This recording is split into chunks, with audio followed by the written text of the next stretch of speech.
பரிசுத்த நாமத்துக்கு சோத்திரம் உண்டாவதாக. பிதாவாய் தேவனால் குமாரனாய் இயேசு கிறிஸ்துவினால் பரிசுத்த ஆவியினாலும் அவருக்கே மகிமை உண்டாகட்டும்.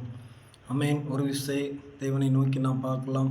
ஆண்டவரே, இந்த வார்த்தைக்காக சோத்திரம். வார்த்தை என்னும் அண்ணாவினால் எங்களோடு பேசுங்கப்பா, எங்களோடு இடப்படுங்க. துதி கனமை எடுத்துக்கொள்ளும். இயேசுவின் நாமத்தினால் சுத்தி ஜெபிக்கிறோம் நல்ல பிதாவே, ஆமென். கர்த்தருடைய பரிசுத்த நாமத்துக்கு சோத்திரம் உண்டாவதாக. 1 கொரிந்தியர் புஸ்தகம் 6ஆம் அதிகாரம் 17ஆவது வசனம் சொல்லுது, அப்படியே கர்த்தரோடு இசைந்திருக்கிறவன் அவரோடு ஒரே ஆவியாக இருக்கிறான். கர்த்தரோடு இசைந்திருக்கிறவன் அவரோட ஒரே ஆவியாக இருக்கிறான். அருமையான கர்த்தருடைய பிள்ளைகளை, நாம் கர்த்தரோடு இசைந்திருக்கின்ற போது தான் ஆண்டவர் நமக்கு சில காரியங்களை வெளிப்படுத்துவார். அவைகள் நன்மையான காரியங்களாகவே இருக்கும்.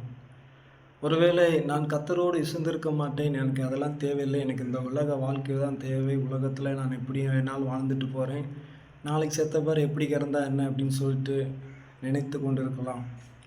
ஆனால் கர்த்தர் சொல்கிறார், நீ என்னோடு கூட இணைந்திருக்கும் போது ஒரே ஆவியாக இருக்கிறார். ஏன்னா நான் என்ன சிந்திக்கிறேனோ அதை நீனும் சிந்திப்பா என்று சொல்லி ஆண்டவர் இந்த நாளிலே நமக்கு எச்சரிக்கிறார், அறிவுறுத்துகிறார், நம்மளிடத்தில் அதை எதிர்பார்க்கிறார்.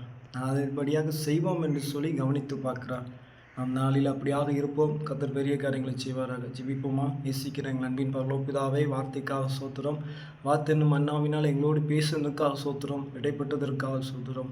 இந்த நாமம் வயம்பட்டதற்காக சோத்திரம். இயேசுவின் நாமத்தினால் ஜெபிக்கிறோம் நல்ல பிதாவே, ஆமீன், ஆமீன். God bless you. கர்த்தர் உங்களை ஆசீர்வதிப்பாராக. ஆமீன்.